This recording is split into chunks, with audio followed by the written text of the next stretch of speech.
Good morning. Today we're going to be presenting about youth and adult partnerships. I'm Cassie Anderson, the 4-H educator in Hancock County. I'm Kathy Brunis, one of the 4-H educators in Highland County.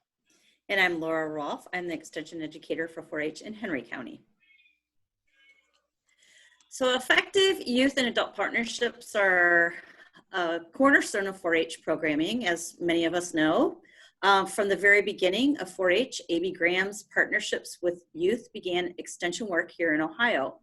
So today, our session, The Power of Youth and Adult Partnerships, we want to do several things. We want to help define a healthy youth-adult partnership.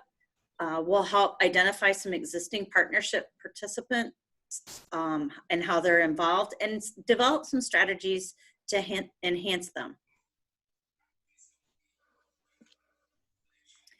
So we see partnerships all the time in the 4-H program, whether we acknowledge them or not, and advisors work with teen leaders, youth advisors, or youth officers, and members at club gatherings, meetings, as well as behind the scenes. So reverse the role of the youth and you have partnerships.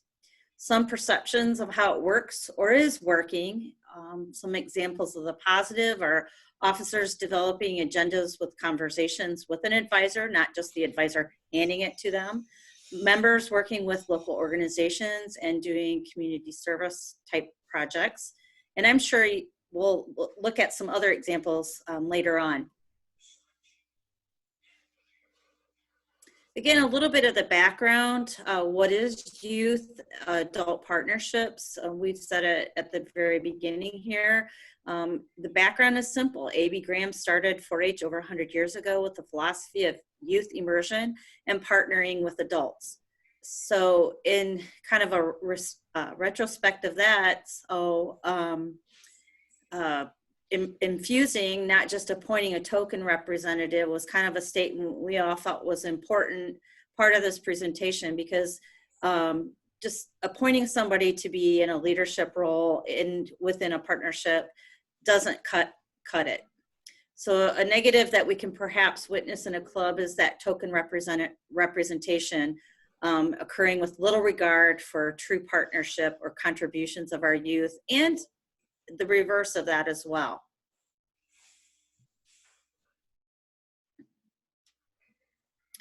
Youth participation is the most useful, it's the most relevant and innovative of tools that we have in programming for youth. It's a lot less costly than other models such as prevention, treatment, and education. So here are some finer points of youth adult partnerships, youth and adults working together to make decisions that affect their lives. Level the playing field with both have the opportunity to make suggestions, decisions, and recommendations. Collaborative and mutual relationship building, and focusing on nurturing, emphasizing youth and their contributions rather than just their problems.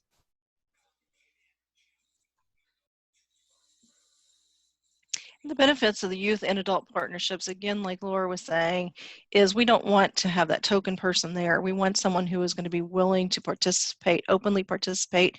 They're going to have some self-discipline, but the responsibility is there to give their point of view from a youth perspective, which sometimes is different and sometimes is the same.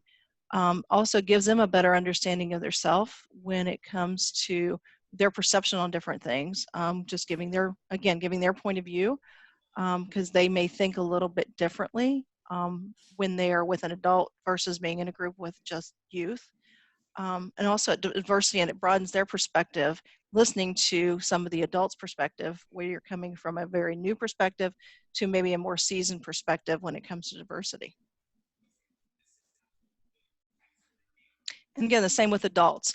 To have self-discipline and not to talk over the youth, give them the chance to speak their mind, to give what their opinion is. Again, that's with responsibility. Also letting them know that we are here as equals. We're not here as, I'm not here as an adult and you're here as a youth. We are here as equals on boards or whatever they are working towards that program. Also, they give us a fresh perspective in many areas, whether it be someone who's been doing it for many years as an adult or a young adult who just came off of being one of those youth participating in boards or a program that they're doing in the community.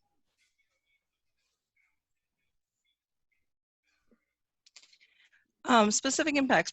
Youth bring new ideas and connections to projects. A good example of this might be a senior center who is asking some junior leaders to come in and help with their programming. In some of the areas in our area, we actually have junior leaders that go in and do costumes with kids for the senior center. So they're working directly with the seniors, giving a new perspective on different type of programming. It rejuvenates the youth, and it also motivates the adults. The adults love having the youth there. And then in many cases, especially with the senior citizens, some of these youth don't have grandparents close. So it gives them a different perspective with that. And it strengthens the organization connection to the community. So you're bringing in a totally different perspective from the youth to the adults in the area, whether it be seniors or another type of programming that you're doing within the community. So when we're thinking about youth-adult partnerships, there is some extra work or some extra thought that has to be put behind it. From the adult perspective, and when we're building and establishing these relationships, we want to expect no more or less from our young people. So they are those partners with us in this effort. It's not, we're doing things with each other, not for each other when we're thinking about youth-adult partnerships.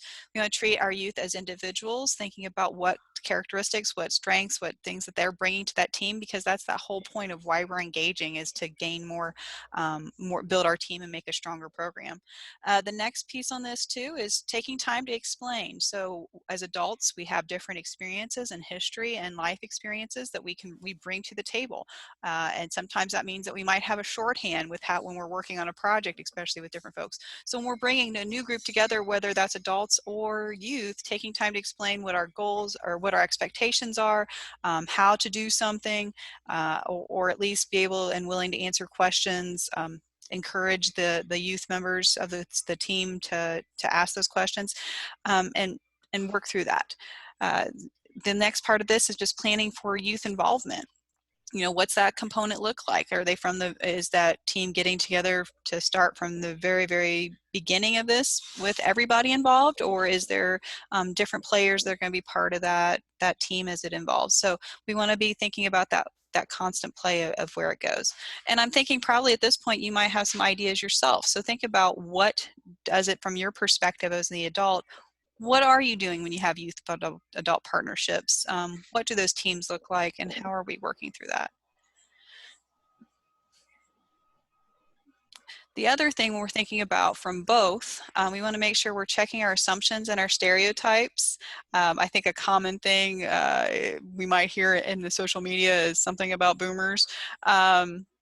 We want to slow that down. There's lots of different generations of folks that are working together, and checking our assumptions of just because it's a teenager does not mean they're necessarily going to be late. It does not necessarily mean they're not going to be prepared. In fact, most of my teens that I work with come ready to go, and are, you know, encouraging me to be even more on my game. So thinking about all those different pieces, and then practicing good communication, you know, and not just so much of how you like to be communicated with, but figuring out how their best way to communicate, or leveling that playing field. So establishing clearly, working with the group of how are we going to communicate with each other. So whether that's in-person communication, or how we're communicating with each other outside of that environment. So are we going to use emails? Are we going to use texts? Are we going to use a remind apps of how we work with each other outside of this group? What is going to be that method that we're working through, so that we're all on the same page? What's everybody comfortable with, and thinking about those pieces. And then once again, you want to think about, from a communication and assumptions and stereotypes, there might be some other things that you're talking about or thinking about. So the big thing about this, it kind of goes back to our initial statement here. The 4-H youth model is perfect for youth-adult partnerships. Youth participation is the most innovative of programming models, as opposed to youth prevention, right? We want kids to be a part of that, and working towards common goals versus something that we're doing to them, and treatment and education. So we're ahead of the game with what we do in 4-H, so let's embrace that and move it farther, even stronger. So take a moment to reflect. What is an example of youth adult partnership that you are involved in? What strengths does that partnership entail? And how can our advisors and youth partner? There's different ways in each community that this can happen. So take time to think about these as you reflect upon your youth adult partnerships.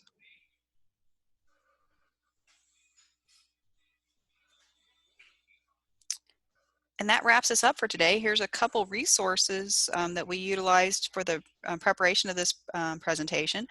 Thank you for sharing, or thank you for taking the time to watch, and have a great day.